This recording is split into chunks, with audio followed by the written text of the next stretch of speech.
todas, estamos de volta para mais um episódio do nosso programa ABDT Memória Viva. O ABDT Memória Viva é um programa da Academia Brasileira de Trabalho que visa mostrar à comunidade jurídica nacional e internacional os grandes nomes que compõem o nosso sodalício. E nessa oportunidade eu tenho a honra, o prazer, o privilégio, a satisfação pessoal, intelectual e profissional de entrevistar uma grande referência em minha vida. Minhas senhoras e meus senhores, com vocês, o ministro Cláudio Mascarenhas Brandão, ministro do Tribunal Superior do Trabalho, doutor em Direito, autor de obras jurídicas, uma referência para todos e todas que se aventuram nesse desafio que é atuar na magistratura trabalhista. Ministro Cláudio Brandão, que prazer recebê-lo no ABDT Memória Viva. Professor Rodolfo, como eu sempre digo, é um prazer estar aqui com você nessa conversa entre duas pessoas, mas dirigida ao Brasil e ao mundo, para falar um pouco de nós, né, saber um pouco de nós, evidentemente também colaborar com a nossa grande instituição que é a nossa academia. A satisfação é toda nossa. E eu preciso sempre registrar, gente. Quando vou entrevistar o ministro Cláudio Brandão, eu preciso registrar, porque ele foi meu primeiro professor de trabalho. Eu fico aqui nessa prazer enorme, porque se há uma coisa que eu exercito todo dia é a gratidão. E meu coração é grato pela oportunidade do magistério lá atrás e que a gente cresceu junto e eu vi ascender ao TST. E é uma satisfação imensa. E nesse momento, vamos começar a nossa entrevista. E eu quero que você fale, meu querido, para a comunidade jurídica nacional e internacional, um pouco da sua vida, os seus dados biográficos. Quando nasceu, onde teve seus estudos fundamentais. É o momento. Cláudio Mascarenhas Brandão, por Cláudio Mascarenhas Brandão. A palavra é sua. Pois não, Rodolfo, amigos que nos assistem, bom, eu sou baiano com muito orgulho, nordestino com um orgulho maior ainda. Eu costumo dizer que eu saí da Bahia, mas aí a Bahia não sai de mim, sou muito ligado às minhas raízes. Nasci em 3 de abril de 61, portanto, lá se vão 63, próximo agora a 64 anos, aqui estamos no ano de 2025. Quem sabe quem nos assiste aqui daqui a 10 anos vai fazer essa conta. Sou baiano, nasci na cidade de Rui Barbosa, no interior do estado da Bahia, mas apenas nasci lá. Minha mãe fez o parto lá, porque naquela oportunidade, naquela época, naquela região, quem tinha condição de alguma forma tinha os partos com um médico específico, o Dr. Cláudio Honor, que é considerado ali o melhor médico da região.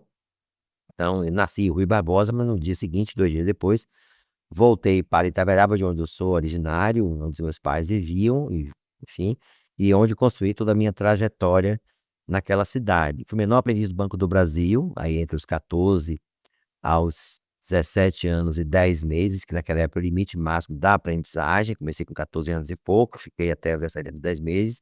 Uma experiência para mim muito enriquecedora do Banco do Brasil. Fiz os meus estudos primário e depois ginasial em estabelecimentos públicos daquela cidade, o Colégio João 23, ensino primário, o Colégio Estadual de Itaberaba, o primeiro grau, e fiz o segundo grau. Naquela oportunidade, abriu em Itaberaba um curso técnico de administração, curso particular, um colégio particular, onde eu fiz, então, o segundo grau. Portanto, toda a minha formação foi no interior do estado da Bahia. E como que o direito surgiu em sua vida? Fiz o vestibular para direito porque, isso é uma coisa curiosa, eu tinha um tio falecido alguns anos atrás, que era advogado no interior da Bahia, e era um tio com quem eu tinha uma ligação muito forte, e desde pequeno, desde, sei lá, 12 anos de idade, eu ia para o escritório dele datilografar petições, porque eu fiz curso de datilografia, fazíamos isso naquela época no interior, as meninas faziam curso de corte e costura, os homens jovens faziam curso de datilografia. Eu fiz curso de datilografia Então, também. isso. Então eu ia para o escritório dele datilografar petições para ele dar um trocadinho lá para um sobrinho, enfim, ganhar algum trocado, evidentemente sem deixar os estudos de lado. E aí não sei se por osmose, por intuição, eu fiz vestibular para jornalismo e direito. E passei no vestibular para direito, na Universidade Católica do Salvador.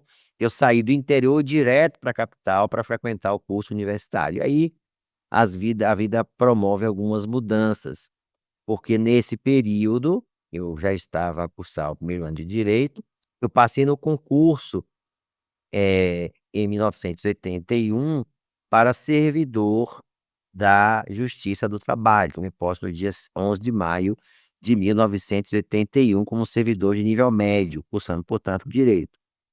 Então, tranquei o curso de Direito, fui nomeado para a cidade interior do estado da Bahia, estado de Jacobina, fiquei mais ou menos um ano lá, voltei, e aí na sequência para a cidade de Santo Amaro, trabalhei com um querido colega, hoje falecido, desembargador Valdomiro Santos Pereira, um grande amigo, fiquei lá mais ou menos 6 meses, fui trabalhar na terceira junta de Salvador, depois do setor de cálculos logo, depois da terceira junta de Salvador, e então retornei, eu cursei mais um ano na Católica, 2 anos, e quando estava no último ano, eu recebi uma proposta, um convite para ser chefe de secretaria, né? Diretor de secretaria de uma junta do interior do estado de Piauí, então terminei os meus estudos, o último ano, na hoje Universidade de Santa Cruz, estado de Ilhéus, município de Ilhéus, naquela época FESP, Federação das Escolas Superiores de Ilhéus e Itabuna. Então, na verdade, eu tenho uma formação durante 3 anos da Católica de Salvador, em 2 turmas diferentes, eu tranquei um ano,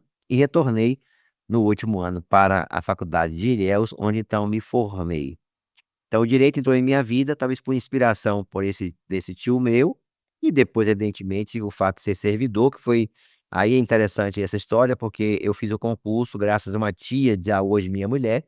Eu era namorado de minha querida mulher Esther, e ela era servidora na Justiça do Trabalho, ia ter um concurso, ela me matriculou, me inscreveu no concurso sem que eu soubesse, comprou uma apostila que o diretor do tribunal naquela época, Milton Bezerra, vendia, imprimia lá uma apostila, não tinha internet, não tinha essa facilidade de conteúdos para preparação para os concursos, e eu então me preparei, graças a ela, quer dizer, na verdade, ela inscreveu no concurso, comprou o livro, me deu, mandou para que eu estudasse, eu estudei, passei no nível médio, enfim, e aí fiquei como servidor do período de 81 até dezembro de 86, quando tomei posse como magistrado, né, como juiz substituto. Sendo que, na verdade, eu me formei em janeiro de 85, eu resolvi estudar para o concurso, para direito, para a magistratura trabalhista. Eu estudei durante um ano, de 85 até 86, fiz o concurso. Naquela época, quem presidia o tribunal era o nosso querido amigo Ronald de Souza, que foi o primeiro concurso que já saiu com o cronograma todo antecipadamente. Um detalhe importante que ninguém, tão poucas pessoas sabem, Rodolfo, eu tinha também um projeto de ser piloto da Força Aérea Brasileira. Era um apaixonado por aviação de caça e queria fazer aviação de caça, queria ir para a Academia da Força Aérea. Cheguei até a fazer os preparativos para a inscrição, mas o direito entrou na minha vida porque eu passei no vestibular e aí fui para a capital e hoje estou aqui no TST. E esse ano completo, em 2025, 44 anos que estou na nossa instituição, Justiça do Uma Trabalho. carreira fantástica, como o direito do trabalho e a justiça do trabalho surgem basicamente juntos, né? O direito na inspiração do seu tio, mas o concurso com 20 anos já vem o direito do trabalho e a justiça do trabalho. Mas eu queria que você contasse um pouco mais da sua carreira como juiz do trabalho, né? Conhecendo, você falou, quando você tomou posse no concurso, você já falou para o TST, mas houve uma longa peregrinação até chegar esse momento. Me conte um pouquinho. Pois né, eu tomei posse como juiz em 1º de dezembro de 86, então nós estávamos por substituto, trabalhei em várias cidades da Bahia e de Sergipe, naquela época a hoje 20ª região integrava a 5ª região da Bahia, então trabalhei em várias cidades do estado de Sergipe. Fui promovido em 89 para a cidade de Paulo Afonso, onde fiquei, trabalhei também como titular de instância em Sergipe. Na sequência, Santo Amaro, Itaberaba, terceira junta de Salvador e 15ª, onde fiquei e durante vários anos fui o decano da primeira instância na Bahia, com o juiz mais antigo na primeira instância. Em 93, eu fui promovido, 89 eu fui promovido para titular de vara, repito, permaneci na 15ª vários anos. Em 2003, não me falha a memória, fui promovido para desembargador. 2003, porque eu fui promovido para juiz titular em dezembro de 2002. Aí eu fui para ser reposto do tribunal em 2000. Isso. Então, você é melhor com a sua memória cronológica melhor que a minha, foi promovido pelo tribunal em 2003 e 2013 para o TST em julho de 2013, portanto estou aqui desde estas datas. É uma trajetória que eu tenho muito orgulho, porque o fato de ter trabalhado em várias cidades da Bahia e de Sergipe me deram elementos essenciais para a minha formação como magistrado, seja no que toca a compreender o fenômeno do trabalho em nossa vida, as diversas atividades. Você sabe muito bem que a Bahia é um estado muito grande, tem região cacaueira, região da cana-de-açúcar, pecuária, indústria, polo de Camaçari, Sergipe com suas peculiaridades, e claro, essas atividades foram importantes para que hoje nós tivéssemos uma formação que para nós é fundamental na compreensão do trabalho, evidentemente também com pessoas com as quais eu trabalhei, que nós todos sabemos que as pessoas são todas as pessoas de Gonzaguinha, nós somos as marcas dessas pessoas nas nossas vidas. Então, recebi também auxílio, contribuição de várias pessoas da nossa vida que deixam também um pouco delas em nós. Então, de 86, quando tomei posse como magistrado, até hoje, 2025, quando nós gravamos essa entrevista, são aí vários anos, 39 anos esse ano, na magistratura trabalhista. É verdade. E eu queria agora saber, né, também você tem uma carreira, uma produção acadêmica, os estudos de pós-graduação, no mestrado, no doutorado, tem uma experiência vasta também no magistério, e podemos falar um pouco sobre isso, mas eu queria, na verdade, nessa linha, falando na palavra academia. Como é que a Academia Brasileira de Direito do Trabalho surgiu em sua vida? Veja, Rodolfo, na verdade, a Bahia tem escolas em várias épocas de direito do trabalho. Nós olhássemos o passado da Bahia no cenário nacional, encontraríamos nomes como, por exemplo, José Martins Catarino, Off Leite da Trindade, Orlando Gomes, Luiz de Pinho Pereira da Silva e tantos outros que marcaram uma escola baiana de direito do trabalho lá nos primórdios. Então, eu diria que são os nossos desbravadores do sertão jurídico, utilizando aquela linguagem bem sertaneja mesmo, do direito do trabalho. E, evidentemente, a influência, como por exemplo, o professor Rodrigues Pinto, nosso querido amigo, amigo comum acadêmico da nossa academia, está em conversas, vendo a importância da contribuição que a Bahia já produziu e produzira naquela oportunidade para o direito do trabalho no Brasil, surgiu, evidentemente, em conversas com os acadêmicos baianos, a oportunidade de disputar uma vaga na academia por reconhecer o papel e a importância da academia na construção de uma dogmática de trabalho no Brasil, de toda uma hermenêutica, colaborando com estudos, colaborando com pesquisas, colaborando com a participação em eventos acadêmicos, para a formação de uma compreensão humanista e humanística do direito do trabalho no Brasil. Surgiu dessa ideia de fazer parte de um grupo, já não mais daquela primeira escola, mas também de uma segunda escola, que aí reúne nomes hoje, como o seu próprio nome, Rodolfo Pamplona Filho,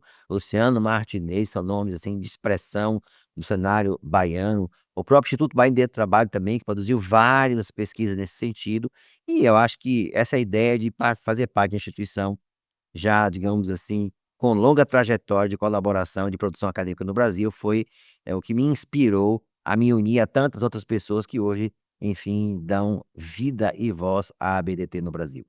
E é uma honra para a academia ter o seu nome nos seus quadros. Isso é uma grande satisfação e eu testemunho sempre publicamente a minha admiração e o reconhecimento do seu enorme valor como magistrado e como intelectual do direito do trabalho.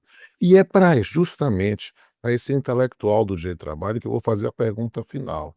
Você demonstrou aí toda uma história, uma vida dedicada à justiça e ao direito do trabalho. Quais são, na sua visão, as perspectivas para o futuro do direito do trabalho no Brasil e no mundo? Eu vou responder a sua pergunta, Rodolfo, dando aqui um passo atrás, porque eu preciso dizer para quem nos assiste a importância da doutrina na formação dos institutos jurídicos, porque muitas vezes, quando a norma entra em vigor, quem primeiro se debruça a estudar essa mudança normativa e a criação de novos institutos é a academia, é a doutrina, que vai inspirar posteriormente, claro, as decisões judiciais que vão dar a última interpretação daquilo que vier a ser um novo instituto jurídico, uma nova norma a consagrar mudanças no plano do direito no Brasil. Portanto, a academia, é importante dizer, tem esse grande papel pelos seus diversos integrantes, como se alia a tantas instituições no Brasil jurídicas, de dar essa primeira compreensão e muitas vezes é definitiva, porque é essa voz inicial que irá moldar a compreensão que a jurisprudência termina seguindo muitas vezes aquela compreensão que se estabeleceu na hermenêutica desse novo instrumento jurídico, instituto jurídico, enfim, dessas mudanças que são promovidas. E você me pergunta sobre o futuro no Brasil, do direito do trabalho. Eu sou uma pessoa, por natureza, otimista. Eu sou uma pessoa muito simples, em hábitos muito simples, não sou pessoa requintada, já disse isso várias vezes, mas no que toca ao direito do trabalho, eu sou extremamente otimista, porque reconheço, em primeiro lugar, a centralidade da pessoa humana. Eu acho que é importante nós percebermos que, por maiores que sejam os avanços tecnológicos, que são em nossa vida imprescindíveis, a civilização avança e avança muito, às vezes compreender que os avanços são necessários, que os avanços são importantes, eu diria até são imprescindíveis, se nós observarmos que o homem deve estar no centro de tudo. Imaginar que nós possamos viver um dia apenas com máquinas não é um futuro utópico que eu deseje para a humanidade. E o direito do trabalho tem esse papel. Primeiro, de fazer valer a sociedade como um todo, que a pessoa é o centro das nossas atenções do ponto de vista da produção do conhecimento e também da própria razão de ser dessa grande área de conhecimento humano jurídico, que é o direito do trabalho. Claro que não podemos deixar de observar que essas mudanças promovem impactos na forma como o trabalho é executado. E todos nós sabemos, as mudanças em cada época são marcantes. Nós viemos aqui a Revolução Industrial, ela promoveu mudanças substanciais na forma como o trabalho era executado. Nós viemos no mundo da tecnologia, desde a indústria automobilística, a própria criação do processo industrial promoveu mudanças significativas e vem hoje o avanço ditado pela informatização da atividade humana, os avanços são significativos, são fundamentais. Então, eu diria que as mudanças na forma como o trabalho é executado, elas acontecerão. E o direito do trabalho tem esse papel de fazer com que a pessoa humana não seja posta de lado, ao contrário, seja preservada a sua dignidade, porque não se pode imaginar que nós viveremos num mundo só de empreendedores. Empreender não é algo fácil, é preciso que haja talento, conhecimento, estrutura de investimento. As pessoas não podem, muitas vezes, com ideais de progresso, eh dar, digamos assim, voz a aventuras de progresso por meio do empreendedorismo. Claro que nós devemos incentivar o empreendedorismo, mas não devemos ter ideia que de falsos empreendedores ou de pseudo-empreendedores. E ainda temas desafiadores, como o trabalho plataformizado, assim chamado, a intermediação humana, o trabalho humano por meio da tecnologia. Nós temos os avanços da chamada indústria 4.0, ou até já se falou indústria 5.0. Quais impactos promoverá no mundo do trabalho. Então eu tenho a convicção de que os impactos serão bastante, grandes. Mas o nosso papel é atuar de maneira que a pessoa continue a ser o centro das nossas atenções, do ponto de vista da produção acadêmica e também do reconhecimento da importância de ter o ser humano a proteção que ele merece, porque nada adiantará nós vivemos num mundo em que apenas algumas pessoas sejam capazes de deter toda a riqueza que o mundo produz, e nós ampliarmos cada vez mais a desigualdade. E o trabalho é um direito contra-majoritário. Ele nasce, e vejo aqui por trás de você vários objetos civil, ele nasce exatamente do reconhecimento. O direito civil não era capaz de reger os princípios que eram clássicos naquela ocasião, a ideia de uma proteção jurídica para um segmento social que é desigual. A desigualdade marca o nosso DNA. E é por conta disso que nós estamos aqui a discutir durante séculos a necessidade, do resguardo da proteção humana no viés do reconhecimento da sua dignidade. Então, eu diria que os desafios são muito grandes, porque o progresso também produz essa exclusão, mas ao mesmo tempo não deve ser senão uma energia a nos motivar a continuar na trincheira da defesa da pessoa humana e no nosso caso, pessoa humana trabalhadora. Esse é o otimismo que me impulsiona a continuar produzindo academicamente, a continuar trabalhando na jurisdição com esse viés, sem ser, evidentemente, um viés de parcialidade na nossa jurisdição, mas ao contrário, reconhecimento que o trabalho é um direito que nasce marcado